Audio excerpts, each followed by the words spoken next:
이 시대는 어떤 시대냐면은 우리가 아는 대로 이제 사사 시대입니다. 사사 시대라는 말은 왕이 있기 전에 하나님께서 사사라는, 그러니까 지도자죠. 왕이 있기 전에 이스라엘의 첫 번째 왕은 사울 왕입니다. 두 번째가 다윗 왕이고, 그 왕이 있기 전에 이제 이스라엘이 어려움에 처했을 때 주님께서 한 사람을 택하셔서 그들로 하여금 이스라엘을 다스리고 이스라엘을 구원하도록 하셨는데, 그 사람들 이제 사사라고 합니다. 영어로는 저지라고 이렇게 번역을 해 놓았어요.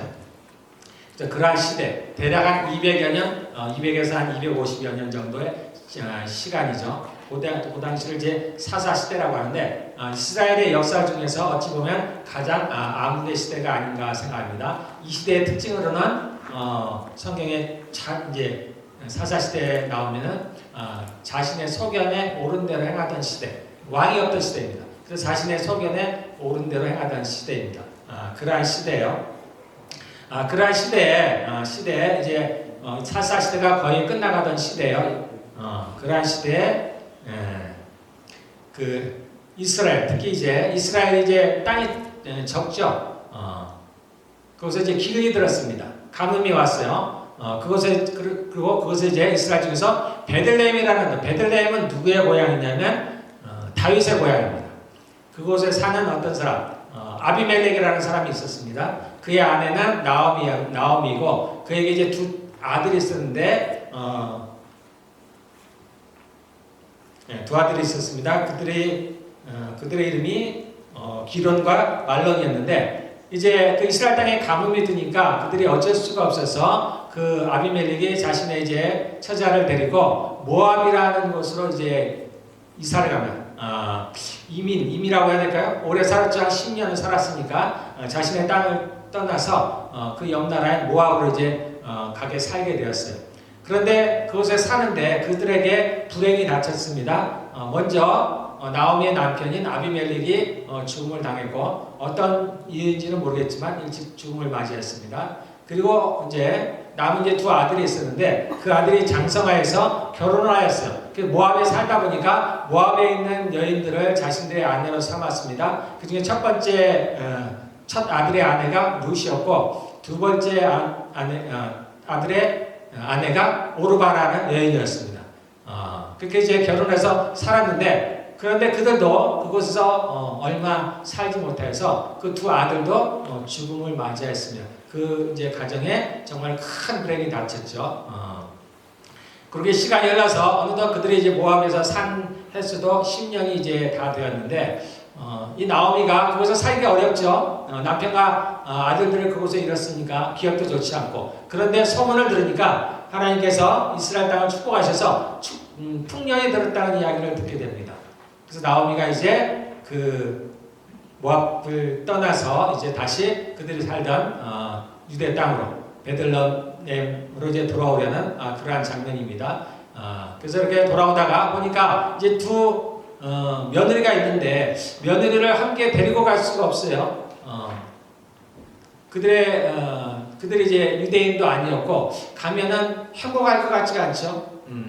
그들은 이제 아직 젊은데 남편이 있어야 되는데, 이스라엘에는 그러한 풍습이 있었습니다. 이것을 이제 계대 결혼이라고 하는데, 형이 결혼했는데 그 형이 죽으면은 그 동생이 그 형수와 결혼을 합니다. 그러면서 이제 자식을 낳으면 그 첫 번째 자식이 형의 대를 잇는 거예요. 형의 이름을 이어서 이제 대를 잇게 됩니다. 그러한 풍습이 이스라엘 백성들에게 있었습니다. 그래서 이제 이 두 며느리가 남편을 얻으려면은 이 나오미에게, 자신에게 아들이 있어야 돼요. 근데 아들이 없습니다. 그래서 이제 여기서 나오는 이야기가, 자꾸 나오미가 무슨 얘기를 하냐면, 나에게 아들이 없다는 걸 계속 얘기하는 게 그 얘기입니다. 이들의 이제 앞으로의 행복을 위해서 결혼을 시켜야 되는데 자기가 자식이 없다는 거예요. 그래서 저는 이제 이러한 풍습을 잘 모르면 왜 나오미가, 시어머니가 자꾸 자신의 아들에 대한 이야기를 할까?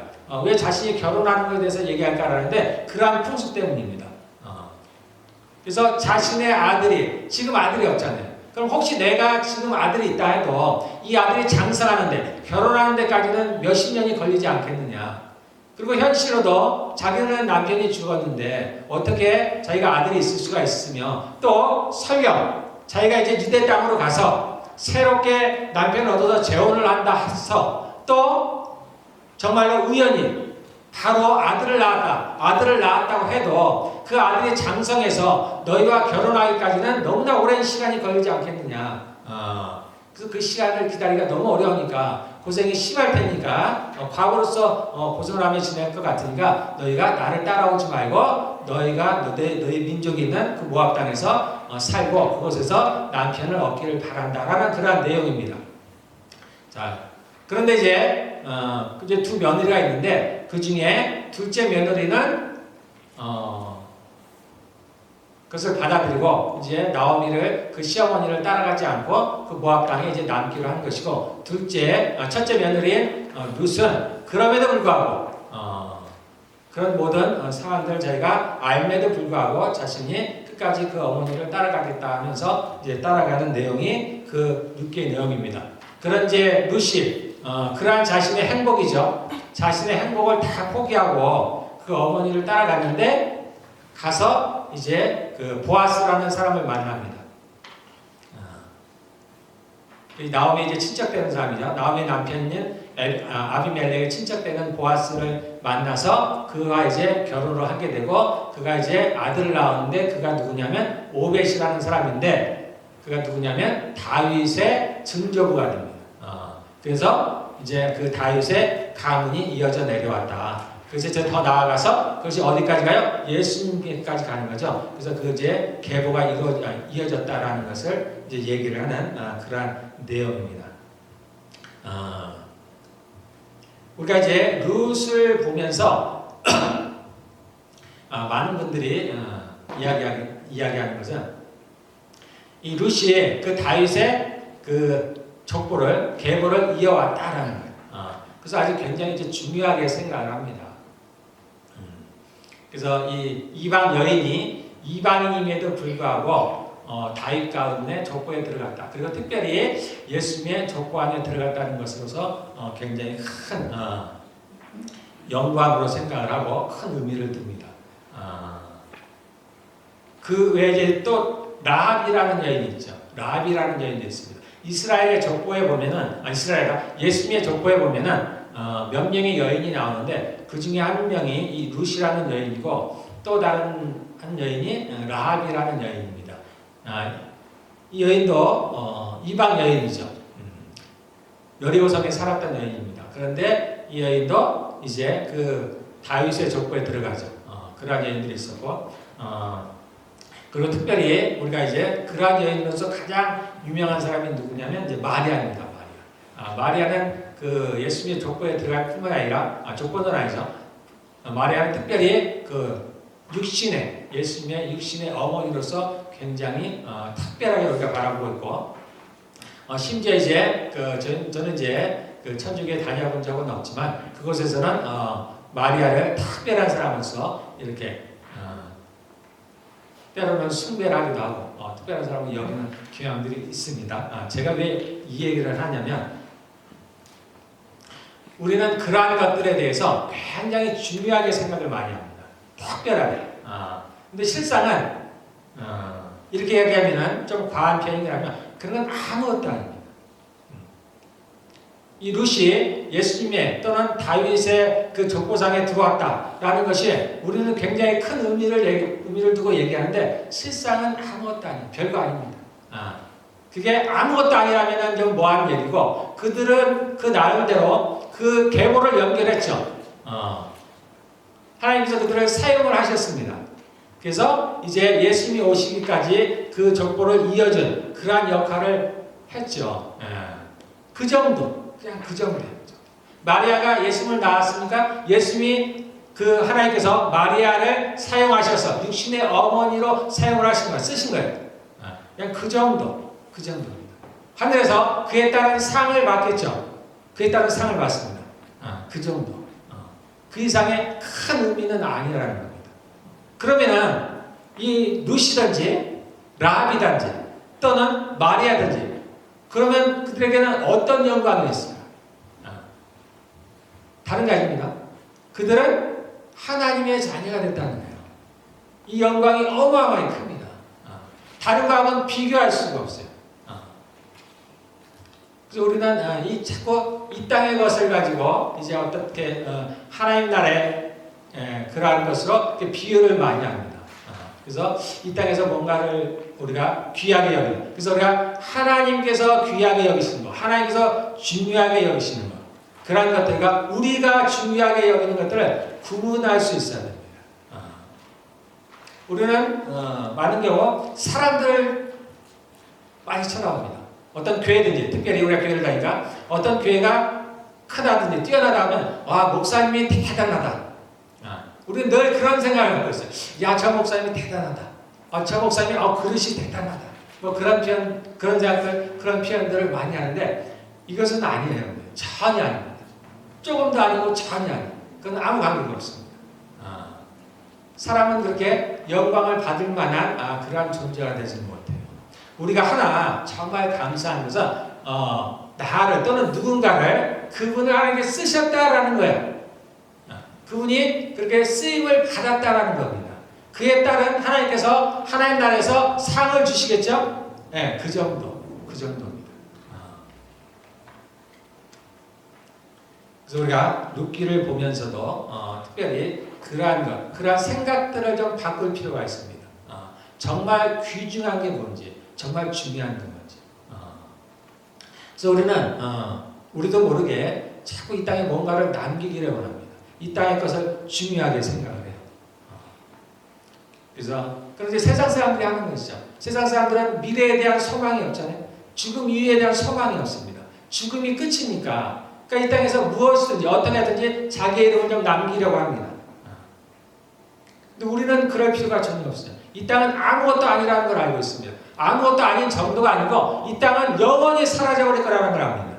잠깐 있다가 하나님께서 자신의 목적을 위해서, 특별한 목적에서 하나님께서 하늘과 땅, 이 땅을 잠시 지어놓으신 겁니다. 그리고 이제 그 목적을 이루시면, 때가 되면 이 하늘과 땅, 이 땅은 사라져버리는 거예요. 그러니까 이 땅은 크게 기억될 것이 없어요. 근데 우리는 마치 이 땅에서 영원히 살 것 같아요. 이 땅이 영원할 것 같아요. 그게 세상의 그런 사상들이죠. 세상의 풍조하죠. 세상 사람들의 생각입니다.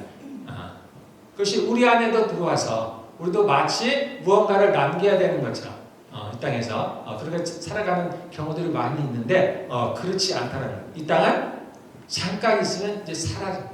우리가 살아갈 곳은 그 새하늘과 새 땅, 하나님의 나라입니다. 그래서 우리가 이 땅에서 무엇을 위해서 살아갈 거라는 것을 분명히 알고 있습니다. 이 땅에서 우리에게 중요한 것은 한 가지뿐이 없습니다. 오직 하나예요. 왜? 내가 그리스도의 모습으로 자라나는 거예요. 주가 이 땅을 만드신 목적이에요. 이 하늘과 땅, 즉 천지를 만드시고 이 땅에 아담과 하와를, 사람을 만드신 목적입니다. 아담과 하와를 비롯해서 그의 자손들, 사람이죠. 그 사람에게 하나님께서 한 영만 주셨습니다. 두 가정이에요. 섞이지 않았어요. 경건한 자손을 얻기 위해서 경건한 자손이라는 건 그리스도의 형상을 닮은, 하나님께서 사람을 만드셨는데 어떻게 만드셨냐면 하나님의 형상과 하나님의 모양을 따라서 만드셨습니다. 그래서 하나님께서 이 땅에 아담과 하와를 두시고 또 그의 자손들을 이 땅, 지구를 만드셔서 이 땅에서 하시는 일들은 그들을 하나님의 자녀로 또 그리스도의 신부로 만들어가는 과정이에요. 그들에게 어떻게, 무엇을, 어떤 능력을 부어주셔서? 아닙니다. 성품을 만든 성품. 하나님과 같은 형품, 그리스도와 같은 성품을 낳는 겁니다. 그 하나님의 나라는 이 땅과는 달라요. 이 땅은 능력이 있어야 되잖아요. 뭔가 힘이 있어야 돼요. 근데 그 나라는 다른 거예요. 하나님의 나라는 다른 거예요. 이 땅에 예수님께서 오실 때 어떤 모습으로 오셨어요? 아주 겸손한 모습으로 오셨죠. 그리고 주님이 말씀하시기를 나는 온유하고 겸손하다라고 말씀하십니다. 하나님께서 출애굽기에 보면 자신을 설명하는 장면이 나오죠. 나는 여호와라 여호와라, 은혜롭고 자비롭고 노하기를 더디하며 인자와 진실이 많은 여호와라. 세상이 아는 그러한 신, 세상이 하는 그런 어떤 절대자, 조물주하고는 다릅니다. 그것은 가짜니까 사람들이 만들어내는 것이고 진짜 하나님은 다르요. 그분은 우리와 같습니다. 우리가 그분을 따라 만들어졌습니다. 그분은 온유하고 겸손하신 분. 이제 새하늘과 새 땅에 오면은 그 왕을 다스릴 왕이 누구시냐면 예수님입니다. 그분은 온유하고 겸손합니다. 이 땅의 왕들은 힘이 있어야 되죠. 힘이 있어야 됩니다. 권력이 주어져야 돼요. 어떤 능력이 있어야 됩니다. 근데 하나님은 그렇지 않아요. 물론 그분은 힘이 강하시죠. 힘으로 그를 이길 자가 없습니다. 지혜로도 그를 당할 자가 없습니다.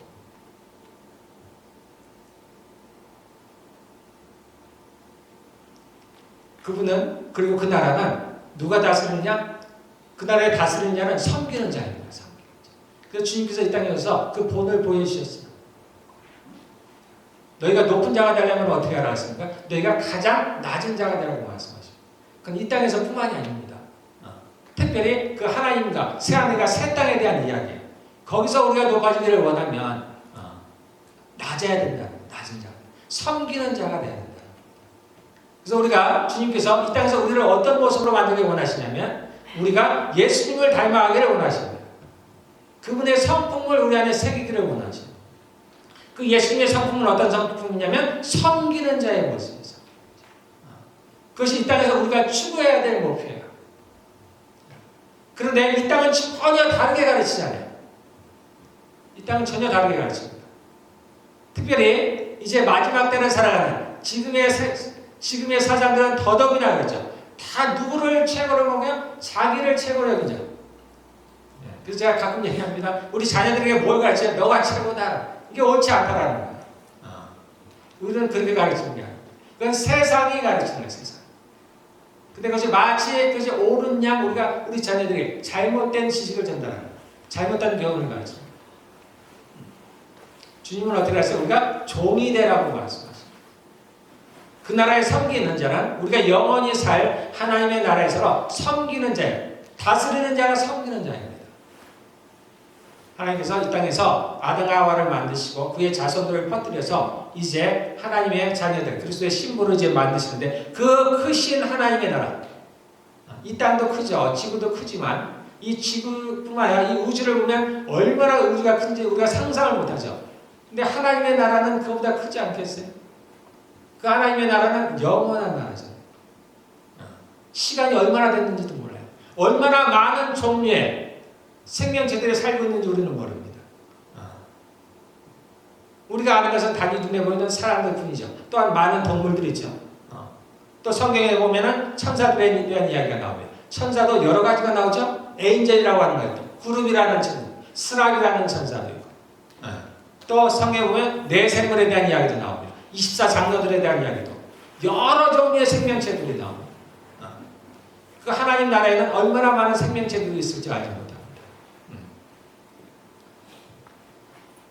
성경에는 또 하늘에 있는 영체도 있고 땅에 있는 영체도 있고 여러 가지를 얘기해요. 그 나라를 다스릴 자로 우리를 선택하신 거예요. 그 나라를 함께 다스릴 그 하나님의 자녀로 그리스도의 신부로 우리를 만드시려고 하는 것이 하나님께서 이 땅에서 우리에게 하시는 일입니다. 그래서 이 땅에서 우리가 해야 되는 일들은 그거예요. 그거. 그리스도의 모습으로 자라나는 겁니다. 그리스도의 성품을 닮아가는 겁니다. 그런데 이것은 우리의 힘으로 되지 않습니다. 우리가 노력을 해서 되는 것들이에요. 이것은 성령의 열매죠. 성령님께서 맺혀야 됩니다. 성령님께서 우리 안에 오셔서 우리 안에 그러한 그리스도의 성품을 우리가 열매라고 하는 거죠. 그것을 우리 안에 맺혀야 됩니다. 그래서 예수님께서 우리 안에 성전을 삼으셨어요. 성전을 삼았다는 얘기는 거한다. 성전이라는 얘기는 하나님이 거하시는 곳이에요. 예수님께서 오셔서 뭐라 하셨어요? 내가 이 성전을 헐고 새 성전을 짓는다고 말씀하셨어요. 근데 그 성전은 사람이 짓지 아니한 것이라고 얘기합니다. 하나님이 친히 지으실 사람이 짓지 않은 지을 수 없는 그 성전을 짓겠다고 말씀하십니다. 그리고 성전을 어디에다 지으셨냐면 우리 안에 지으셨어요. 너희가 하나님이 거하시는 성전인 것을 알지 못하느냐. 하나님이 우리 안에 거하시고 하나님의 성령이 우리 안에 거하셔서 그분이 우리를 성전을 삼으셔서 우리 안에서 하시는 일에 지금 그 얘기. 우리를 그리스도의 성품을 가진 사람으로서 하나님의 형상을 닮은 사람으로서 만들어가는 것이 그분이 하시는 일입니다. 자, 여기에 보면은 두 명의 이제 자부가 나오죠. 며느리는 나옵니다. 룻과 오르바라는 사람이 나옵니다. 첫 번째 이제 나오미가 함께 유다 땅으로 가자 그러니까 어떻게요? 가다가 이제 나오미가 얘기를 하죠. 너희는 그냥 돌아가라. 너희의 행복을 위해서 너희 땅으로 돌아가서 너희가 새 남편을 얻고 남은 삶을 행복하게 살아라. 이거예요. 그때 이제 두 여인이 그래서 거절합니다. 처음에는 함께 거절하죠. 우리는 그러지 않겠습니다. 우리는 어머님을 따라가겠습니다. 그래서 어머님의 결례가, 결례라는 말 잘 안 쓰는데 여기서 이제 결례라고 이제 번역을 해놨어요. 어머님의 민족이, 어머님의 나라가 이제 나라가 되겠습니다. 그 나라를 나의 나라로 삼겠습니다. 나의 나라를 이제 버리고, 그들의 나라는 모압이죠. 그들의 민족은 모압 족속입니다. 자신의 민족, 자신의 가족들, 자신의 부모들, 자신의 친척들, 자신이 태어난 그 땅을 버리고 이제 어머님의 나라가 나의 나라가 될 것입니다. 어머니의 민족이 나의 민족이 될 것입니다. 마치 누구와 같으냐면 처음 이제 아브라함을 연상하죠. 하나님께서 아브라함을 처음 부르실 때 그 아브라함이 자신의 친척 아비집을 떠나서 자신이 살던 그 바벨론 지역 그 땅을 떠나서 이제 올 때 그런 표현을 쓰는 거죠. 그와 마찬가지로 이제 이 룻과 오므라 나오미의 두 며느리가 그와 같은 마음을 가졌습니다. 자신들의 모든 배경들을 버리고 이제 그 어머니를 따라가겠다라고 했습니다. 아무런 희망도 사실 없는데 그래 따라간다고 했습니다. 그랬는데 이제 그 어머니가 다음에 이제 나오미가 현실을 얘기해 주죠. 그 다음에 현실을 얘기해 줘요. 너희가 마음은 그래도 실제 살면은 그렇지 않을 것이다. 지금은 너희가 그러한 감정이 있어서 나를 따라오고 하지만 실제 이제 유대인으로 유대 사람이 되어서 이스라엘 돌아와서 너희가 살려고 하면 그렇지 않을 것이다. 너희는 불행한 삶을 살 것이다. 라는 이제 나온 이 룻과 오르바는 젊지 않아요. 젊어요. 혼자서 살기가 힘들어요. 그들을 도와줄 친척도 없죠. 그 어머니는 나오미는 혼자잖아요. 나이가 늙었어요. 그러니까 큰 도움이 되지 못합니다. 그러니까 스스로 삶을 살아가야 되는데 그게 만만치 않죠. 그래서 남편을 얻어야 되는데 남편을 얻을 수가 없는 거예요. 다른 남편을 얻는다는 얘기는 그 나오미를 떠난다는 얘기고, 그러면 나오미와 함께 가족을 이루면서 이제 살아가야 되는데 그 유일한 방법이 나오미의 아들이 있어야 그 아들을 자신의 남편으로 삼는데 그럴 수가 없는 거예요. 그래서 나오미가 그래서 자세히 이제 설명해 주는 겁니다. 시어머니가 나에게는 아들이 없다는 거예요. 너희가 결혼을 할 수 없다는 겁니다. 너희는 평생 혼자서 살아가야 된다는 거예요. 불행하게 살아가야 된다는 겁니다.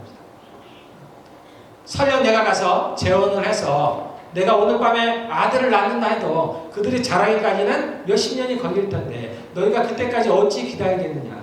그건 현실적으로 불가능한 얘기다라는 거예요. 그래서 이제 두 여인이 현실을 맞닥뜨리게 되는 거죠. 현실을 한번 생각해 보게 되는 겁니다. 그래서 두 여인이 이제 갈리게 됩니다.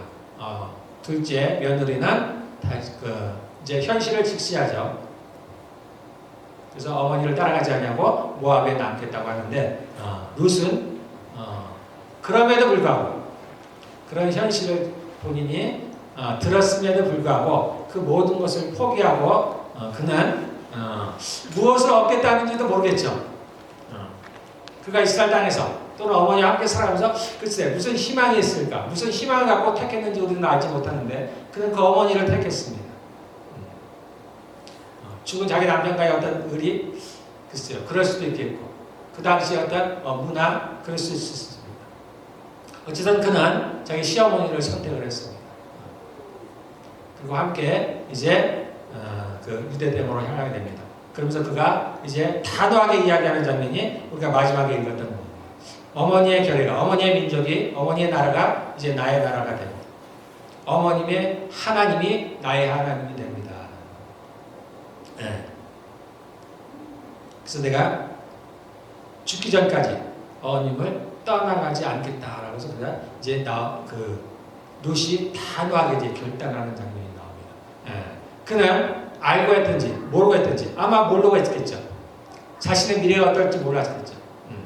물론 그가 이제 그 유대 땅으로 돌아와서 남편을 얻게 되고 새로운 인생을 살아가게 됐지만 그것도 작은 일이 아니지만 정말 그는 자신이 생각지도 못한 상상할 수 없는 큰 것을 얻게 됩니다. 그것이 뭐냐면 하나님의 자녀가 됐다.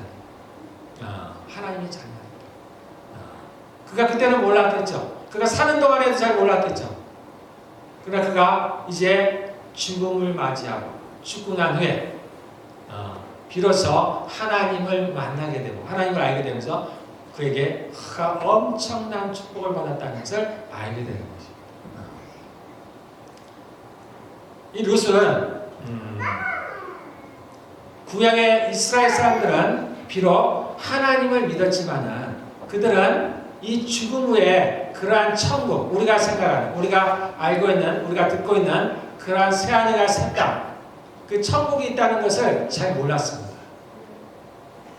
그 중에는 그냥 믿는 사람도 있고 그냥 안 믿는 사람도 있고, 그래서 예수님 당시에도 그러한 사람들이 두 파로 갈라졌어요. 그래서 죽음 후에 천국이 있다, 다른 세계가 있다 라고 믿는 사람들이 있었습니다. 그 사람들이 누구냐면 바리새파라고 하는 사람입니다.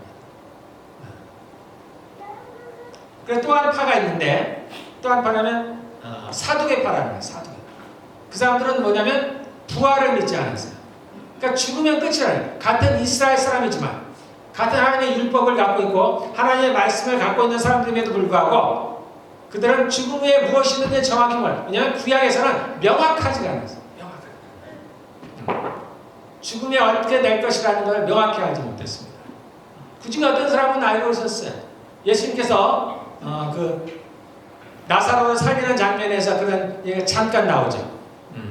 예, 나중에 부활 때에는 우리가 다 살아날 줄 믿습니다라는 마리아의 어떤 고백이 있었죠. 그러니까 그러한 사람도 있었고, 그러나 그것은 막연한 거예요. 막연한. 우리처럼 분명하지가 않습니다.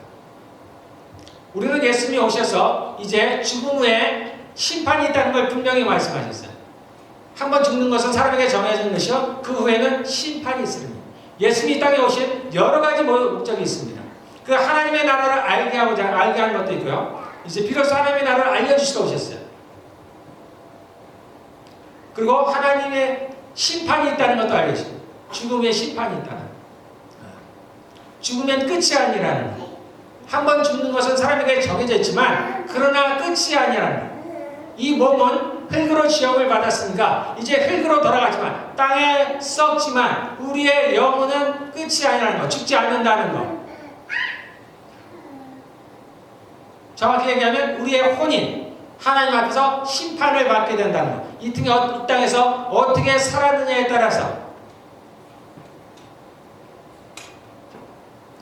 우리가 행한 대로 하나님께서 심판을 하신다는 것을 예수님이 오셔서 비로소 알려주셨습니다. 그러므로 우리는 이제 죽은 후에 천국과 지옥이 있다는 걸 합니다. 지옥이라는 걸 어렵게 생각할 거 없어요. 그냥 감옥입니다. 감옥. 죄인들이 가는 감옥이에요. 이 땅에서도 감옥이 있죠. 그런 것처럼 감옥이 있다는 거예요. 죄인들이 가는 감옥이 있다는 거예요. 그런데 그것이 지하에 있다고 생각하기 때문에 지옥이라고 표현을 하는 겁니다. 그래서 우리는 분명히 알고 있습니다. 믿음이 적은 사람도 있고 큰 사람들이 있지만 우리는 그것을 밝히 들어서 알고 있죠. 그리고 하나님께서 그뿐만 아니라 우리 믿는 자들조차도 우리의 행한 대로 갚아주시겠다고 하는 것을 알고 있습니다. 단순히 구원받은 것으로 모두가 똑같지 않다는 것, 천국에 가는 것으로 똑같지 않다는 것, 우리가 이 땅에서 어떻게 살았느냐에 따라서 믿는 자로서 그 행한 대로 갚아주시겠다는 것, 심지어 우리가 무슨 말을 하든지 그 모든 것에 대해서 우리가 하나님 앞에 변론해야 된다는 거. 예, 그 모든 것들을 우리는 성경을 통해서 알고 있습니다.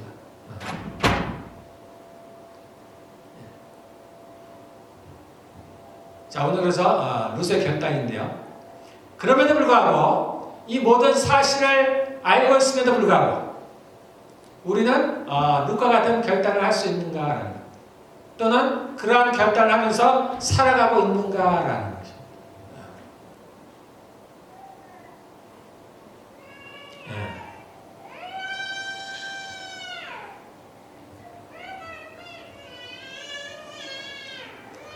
우리는 룻의 결단이 쉬워 보이지만 쉽지가 않죠. 룻은 자기에게 있는 모든 것들을 다 사실은 포기했습니다. 우리가 나중에 결과를 보니까 룻이 결혼도 하고 이제 그 아들도 낳고 그 아들이 특별하죠. 그 자손이 이제 나아가서 다윗을 낳게 되고 더 나아가서 예수님의 계보에까지 이르니까 특별한 자녀이긴 하지만 그것은 나중에 얘기죠. 지금 룻이 그 어머니를 따라 나오미를 따라가겠다는 결심하는 이때는 아무것도 모르는 거예요. 그에게 어떤 결말이 있을지, 그의 나중 삶이 어떻게 될지. 어쩌면 그는 자신의 삶이 불행한다고 생각했을지도 모르겠습니다.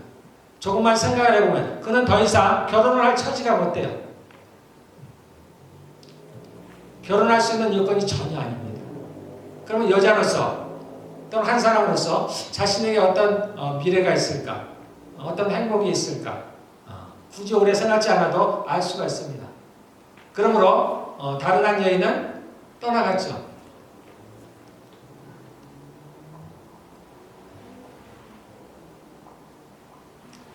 그럼에도 불구하고 그는 자신의 모든 것을 포기했습니다. 모든 것을 포기했어요. 자신의 가족이 있었겠죠.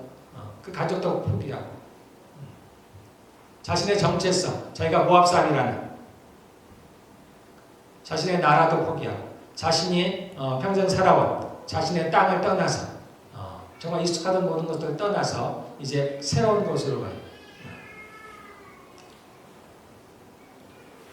그 룻은 그러한 소망이 없었음에도 불구하고 그런 것을 선택을 했습니다. 하물며 우리는 그러한 소망들이 있죠. 그러한 소망이 있습니다. 우리가 작지만 그러한 믿음들이 있죠. 천국에 대한 얘기를 여러분들은 믿잖아요. 나름대로 믿죠. 그러면 나는 그것을 위해서 내가 무엇을 포기를 했는지, 또는 내가 그것을 위해서 어떻게 살아가겠다고 한번 결심한 일이 있는지. 주님은 우리가 행한 대로 갚으십니다. 반드시 그럽니다. 우리가 심은 대로 어떻게 돼요? 그래서 한 여인은 정말 좋은 걸 선택했습니다. 그가 상상할 수 없는, 상상하는 것보다 어마어마하게 큰, 그는 복을 받은 여인이었습니다. 또 한 여인은 현실을 택했어요. 그는 하나님의 자녀가 될 수 있는 정말 큰 영광을 잃어버렸습니다. 룻은 자기의 모든 것을 포기했는데 하나님의 자녀가 되는 정말 그 영원한 나라에서 영원한 지위를 얻게 됐습니다. 우리는 이 땅에서 어떻게 사느냐에 따라서 정말로 내가 주님을 위해서 어떠한 삶을 살았느냐에 따라서 무엇을 포기했느냐에 따라서 우리의 영원한 삶이 정해집니다. 천국이 다 같지 않아요. 그 영광이 다 같지 않습니다. 해의 영광이 다르고 달의 영광이 다르고 별의 영광이 다르고 별과 별의 영광이 다르고 다 영광이 다르다는 겁니다. 정말 하나님은 공정하신 하나님이세요. 공평하신 하나님이세요. 네.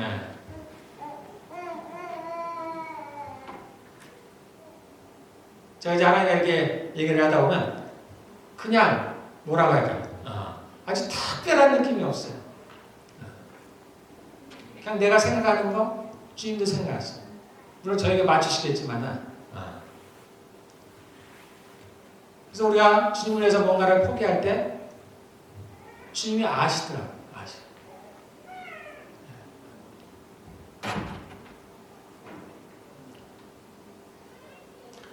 저는 이제 제 얘기를 잠깐 하면 제가 이제 예수를 믿으면서 제가 이제 몇 가지를 포기한 적이 있습니다.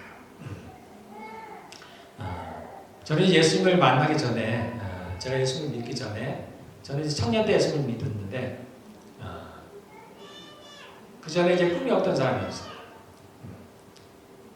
이 땅을 살아갈 어떤 이유를 발견하지 못했고 꿈도 없고 왜 사는지도 몰랐고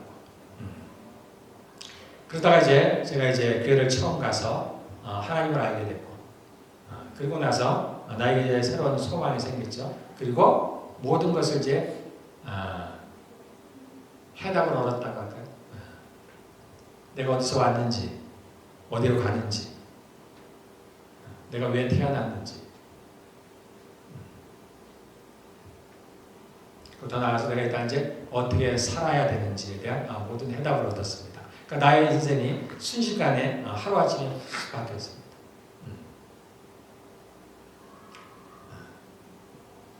그러고 보니까 제가 그때 20대인데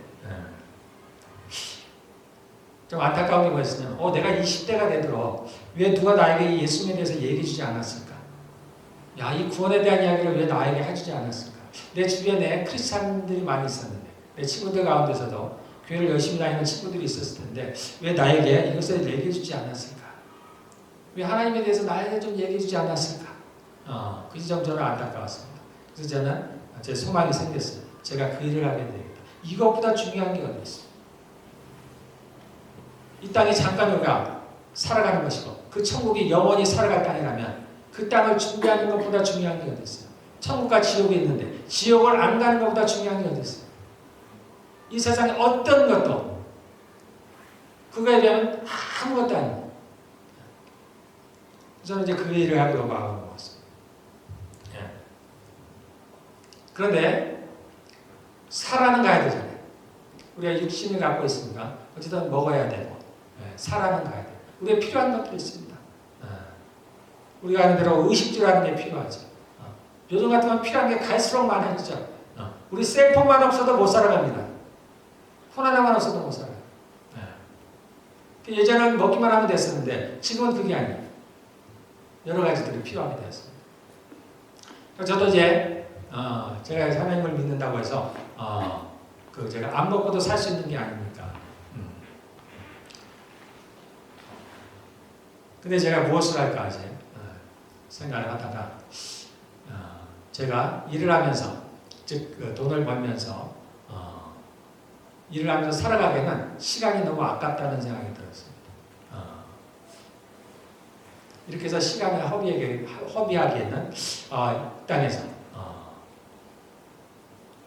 정말 내가 중요한 일들을 놓칠 가능성이 있겠다 생각해서 저는 그 당시에 제가 이제 20대 초반이니까 어린 나이죠.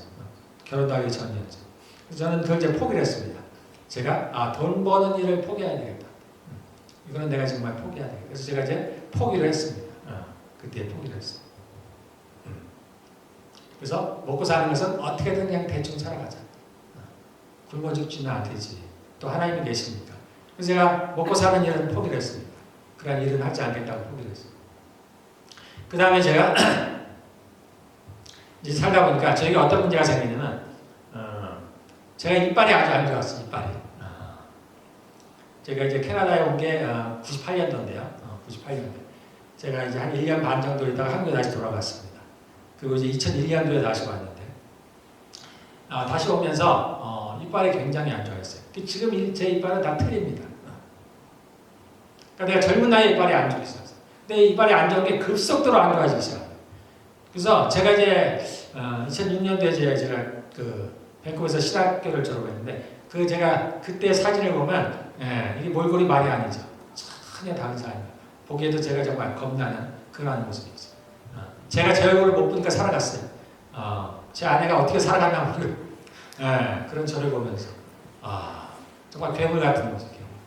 왜냐하면 이빨이 이게 안 좋아지면요 이빨이 커집니다. 점차 빠져요. 그러니까 이빨의 길이가 점차 늘어나요. 그리고 이빨이 앞으로 자꾸 튀어나옵니다. 싹 튀어나와요. 어떻게 해결할 방법을 모르겠어요. 그래서 제가 하는 건 기도하는 것 하나님 새 이빨을 주십시오. 제가 왜냐면 그러한 간증들을 봤으니까. 이빨이 썩은 이빨을 하나님께서 바꿔주셔서 금리로 바꾸시고 새 이빨을 바꾸시고. 그래서 내가 어느 날 어느 교회 갔더니 그 간증을 하라고 했더라고.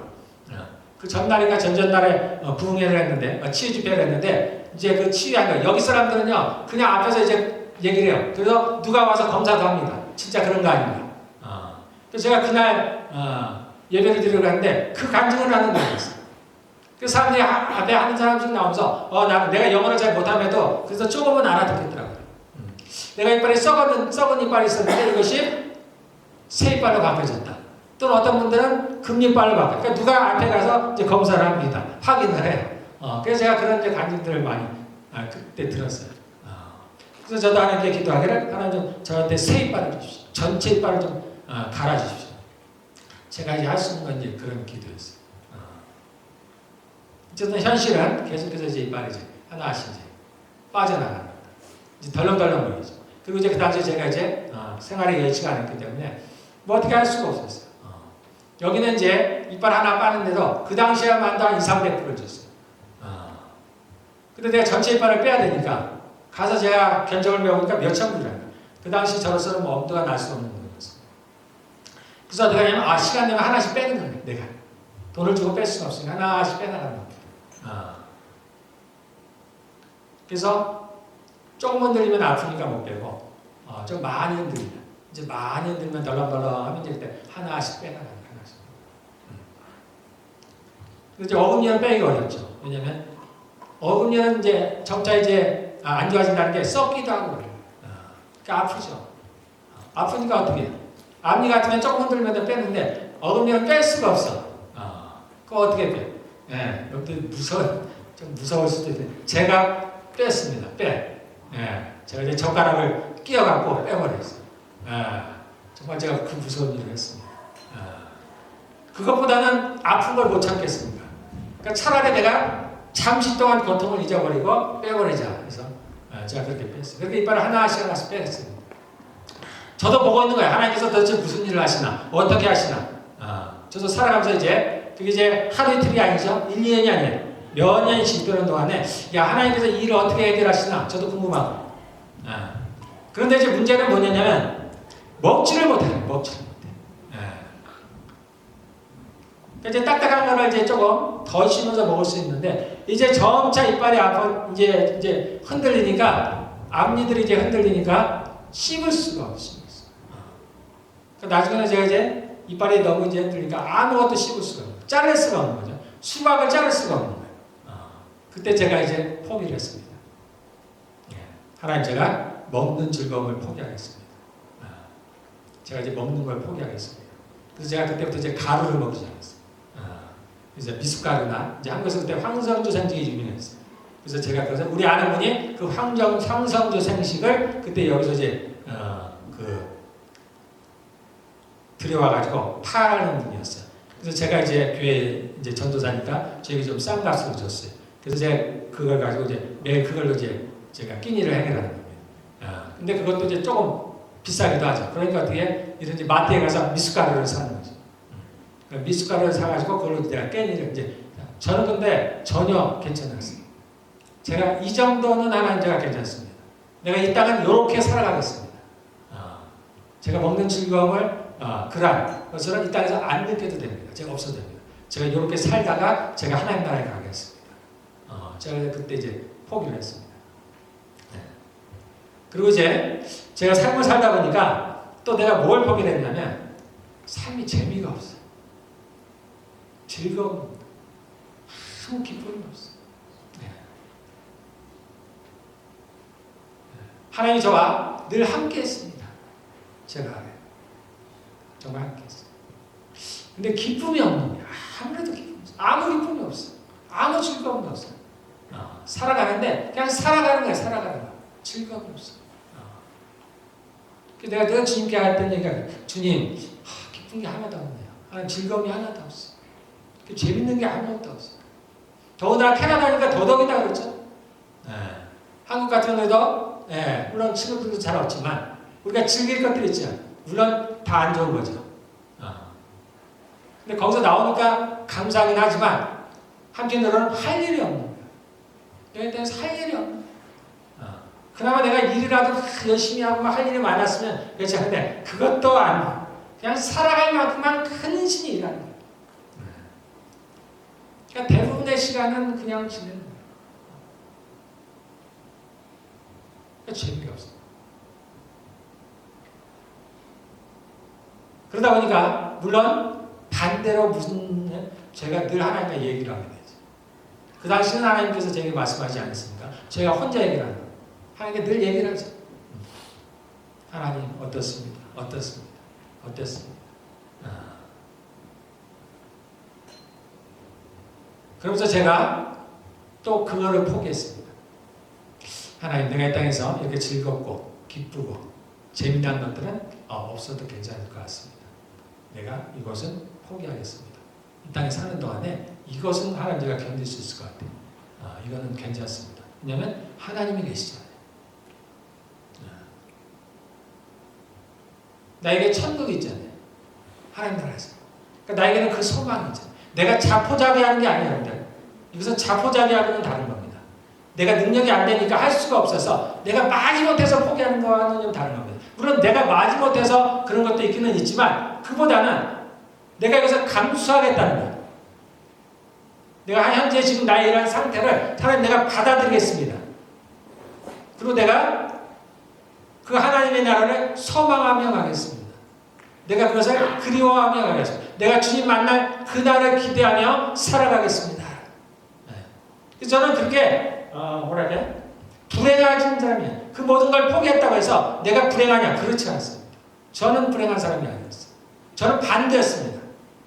내가 현실은 어려웠지만 아무런 삶의 기쁨도 없지만 그 당시에 저는 늘 안개 속을 걷는 거죠. 안개 속. 하나님도 아무런 응답을 안 하시고 아무런 대답도 하시고 내가 어디를 가는지도 알지 못하고 내가 지금 무엇을 하고 있는지도 알지 못해. 마치 안개 속을 걷듯이 걸어갑니다. 그러한 상태였어요. 그럼에도 불구하고 이제 나에게는 소망은 있잖아요. 소망. 그래서 그 소망으로 살아가는 겁니다. 그리고 내가 얘기할 상대가 있잖아요.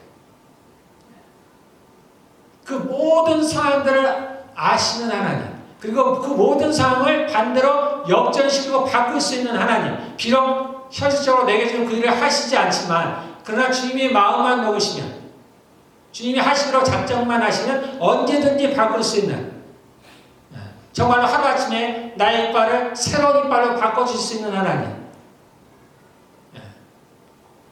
그런 하나님을 제가 알고는 있습니까? 그러니까 늘 그 하나님께 이야기를 하면서 이제 그렇게 나아갔어요. 저는 이제 그렇게 살아왔어요. 근데 하나님께서 이제 그야말로 바꿔주신다. 바꿔주신다. 그래서 어느 날 이제 첫 번째로 이빨을 바꿔주셨어요. 어느 어떤 이제 선교사님이 이제 저희 집에 왔어요. 그분이 이제 선교사님인데 무슨 일을 하는 선교사님은 틀리를 하는 선교사님이었어요. 틀리하는 선교사님인데 그분이 우리 교회를 이제 다니셨는데 특히 필리핀에서 이제 나중에 좀 필리핀 선교를 많이 갔어요. 그분이 이제 한국어로 쓰면 틀리 만드는 공장을 이제 크게 했던 분이에요. 그런데 늦게 하나님을 만났어요. 그러니까 그거 하던 공장을 다 내려놓고 이제 자기가 가진 기술을 가지고 선교를 하는 거예요. 그래서 필리핀에 가서 이제 선교를 하시는 거예요. 그래서 자신의 말로만 하루에도 몇십 개씩 틀리를 만들어주더라고요. 그러니까 기술이 아주 뛰어나더라고요. 얼마나 기술이 뛰어나냐면 그분 얘기로 자기가 이병철 씨와 또 누구지? 박태준 씨 틀리를 해줬대요. 그러니까 실력은 뛰어나잖아요. 틀리가 생각대로 잘못되면 굉장히 괴롭습니다. 그러니까 그분이 어쨌든 그런 분이 캐나다로 오게 됐고 이제 저희 교회에 마침 왔어요. 근데 어느 날 이분이 우리 집에 찾아왔어. 저 때문에 온 게 아니에요. 그 당시에 우리가 돈이 없었으니까 아이들이 아파도 치과를 못 갔어요. 그러니까 이제 우리 아이 막내가 이제 이빨이 좀 아팠어요. 그러니까 저는 얘 때문에 왔냐, 우리 애 좀 봐달라고. 우리가 치과에 갈 돈은 없으니까 그분이 틀리를 만드는 분이지만 이제 이에 대해서 아직까지 오셔서 좀 봐달라고. 그래서 우리 아이를 부러운 줄 알았더니 부러우시더니 저를 보지 않는 거예요. 근데 저를 보시더니 이거 이빨을 다 빼야 되겠네 그러시다. 그래서 이제 그날 오래 안 걸렸습니다. 그날 자신이 나갔더니 장비를 갖고 들어온다. 그래서 저희 집에서 제가 이빨을 빼려고 할 때 제일 걱정되는 게 뭐였었냐면 이빨을 한 번에 다 못 뺍니다. 병원에서는 조금씩 빼야 돼요. 그러면 제가 이빨이 빠진 상태로 살아갈 수가 없잖아요. 그리고 하루라도 제가 일을 안 하면 살아갈 수가 없는데 그렇게 할 수가 없어요. 그리고 저는 그 당시에 조금 먼 지역에 살았어요. 도시보다. 그럼 그 지역까지 내가 그 치과에까지 가야 돼요. 자주 가야 되는데 일하는 것들을 내가 할 수가 없었어요. 그래서 이빨을 누가 하라고 해도 고칠 수가 없는 상황이었어요. 근데 이분이 이제 저희 집에 오시더니 그냥 장비를 다 갖고 왔어요. 그래서 저보고 그냥 누우라고 그러더라고요. 그래서 제가 누는데 자신의 이제 그런 이제 성교 얘기를 쫙 하는 거예요. 나는 듣고만 있으면 돼. 그분이 알아서 이빨을 빼더라고요. 그러니까 하루 아침에 다 뺐어요. 그날 저녁에. 다 빼더니 임시 틀니를 만들어주더라고요. 그걸 살아라는 거예요. 그래서 제가 그 다음날도 일을 하러 갔어요. 근데 나하고 함께 일하는 사람이 전혀 몰라요. 내가 이빨을 뺐는지 뭐 하는지도 몰라요. 내가 먹는데 전혀 지장이 없어요. 나중에 그분이 이제 정확히 다른 틀니를 맞춰갖고 제 집에 갖고 왔어요. 물론 돈이 없죠. 괜찮다는 거예요. 자기는 돈 벌러 온 게 아니니까. 돈 받으러 온 게 아니었으니까. 제가 이제 그걸로 이빨을 했어요. 이제 그 부분이 만든 두 번째 이빨이에요. 그러니까 이빨을 잘 만들었죠. 제가 이거 한지 얼마 됐나 모르겠다. 한 10년 됐나? 근데도 지금도 이제 잘 지내고 있어요. 가끔 빠집니다. 그럼 우리 아이가 굴르르 붙여요. 그래서 제가 지금 이렇게 살아가고 있어요. 그래서 저는 이게 먹는 즐거움을 다 하나님께 내려다는데 지금 하는 게 저에게 잘 먹이시더라고요. 잘 먹이시더라고요. 그래서 제가 원 없이 이빨이 틀리잖아요. 그러니까 내가 단 것을 원 없이 먹습니다. 그대로. 그래서 내가 이제 이 티머톤에 있는 초콜릿, 케이크 얼마나 많이 먹었는지 몰라요. 하나님께 반전을 시켰어요. 제가 왜 하나님께 새 이빨을 달라고 했는데 하나님 왜 근데 틀니를 만들어 주셨습니까? 틀니가 저에게 좋다. 몰라요 저도 이게. 이게 더 저한테 좋으니까. 저도 좋아요. 특별하면 제가 잇몸이 약해요. 새 이빨 하면 내가 그게 걱정이었거든요. 새 이빨을 주시면 그게 몇 년이나 갈까? 몇십 년이나 갈까? 근데 틀니가 별로 걱정이 없어. 제가 매일 하루 저녁에 닦기만 하면 돼요. 어쨌든 그렇게 반전을 시켰어요. 제가 먹고 사는 문제, 돈 버는 것을 제가 안 하기로 했는데 최근에 하나님께서 말씀하실 내가 너를 부자를 만들어 주겠다 그랬어요. 그래서 저도 기대하고 있습니다. 목회자가 부자가 뭐 무슨 말이냐 돈 버는 게 아니에요. 하나님이 주신 건 좋아요. 하나님이 저를 부자로 만들어 주신다면 부자가 좋은 거예요. 그냥 그대로 살라 하시면 그대로 좋은 거고 가난하게 살라 하면 가난하게 살라는 게 좋은 거고 하나님이 주시겠다는 게 좋은 거예요. 기대해봐라. 어쨌든 그렇습니다. 제가 이제 이 땅에서 어떤 기쁨과 즐거움을 다 내놓았습니다. 그런데요, 그걸 하나님께서 이제 회복시켜 주시겠다고 합니다. 주시겠다. 그러고 있고. 그리고 제가 이제 그 하나님과 전에는 저 혼자서 다 독백처럼 이야기했잖아요. 하나님께. 하나님 오늘은 이렇습니다. 이렇습니다. 근데 지금은 그렇지가 않아요. 제가 하나님께 얘기를 하면 하나님이 저에게 대답을 하시더라고요. 내가 너와 함께 있다. 너와 나는 하나다. 두려워하지 말아라. 너가 상상하는 것보다 천국은 좋단다. 너희는 아무것도 모르. 그러니 기대하라. 천국뿐만이 아니면 이 땅에서도 하나님께서 주시겠다. 주시고 계시고 또 제가 그래서 누리는 게 있고 하나님은 살아계십니다. 자, 제가 시간이 많이 됐어. 자, 우리 여러분들도 다 정말 저와 같기를 바랍니다. 제가 이 얘기를 해도 되나요? 그렇다고 그랬어요. 그래서 제가 얘기를 한 거예요. 바울이 자기를 닮으라고 했듯이 여러분들이 저를 닮았으면 좋겠어요. 이런 것을 내려놓고 정말 그분을 선택했습니다. 룻은 몰랐잖아요. 그는 몰랐습니다. 그 하나님에 대해서 몰랐어요. 하나님이 살아계신지도 몰랐고 지금 천국에 있는지도 몰랐어요. 근데 우리는 알잖아요. 하나님이 계신지도 알고 천국에 있는지도 알고. 그럼 우리는 포기할 만하잖아요. 내가 주님을 위해서 정말 내려놓을 수도 있잖아요.